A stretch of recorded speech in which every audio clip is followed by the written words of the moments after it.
যোৱা নিশা প্ৰায় 1টামান বজাত মোৰ ঘৰলৈ ফোন কৰিলে। মই ৰাজীৱ শদিয়াৰ শহুৱেক হয়। ফোন কৰিলত আমাৰ ল'ৰাটো আহি 2টা বজাত ঘৰৰ পৰা ওলাই আহি তেখেতক হস্পিটেললৈ আমাৰ য'ত প্ৰগ্ৰাম আছিলে তাৰ উদ্যোক্তাসকলে পৰিচালনা সমিতিৰ উদ্যোক্তাসকলে আনি মেডিকেল পোৱালেহি। আমি 2টামান বজাত আমাৰ ল'ৰাটো ঘৰৰ পৰা গাড়ী লৈ ওলাই আহিলে। আমি ৰাতিপুৱা আহিছোঁ।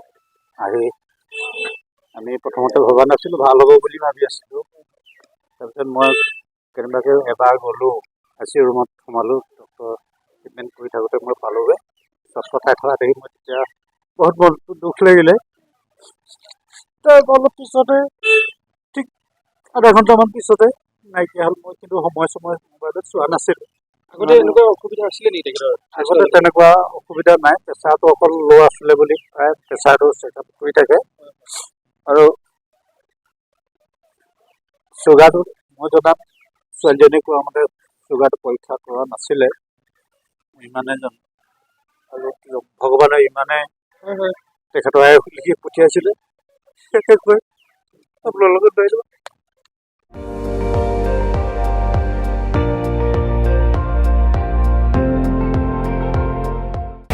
আপুনি চাই আছে ND24, সৰ্বশ্ৰেষ্ঠ নহয় সৰ্বোত্তমৰ দৌৰ।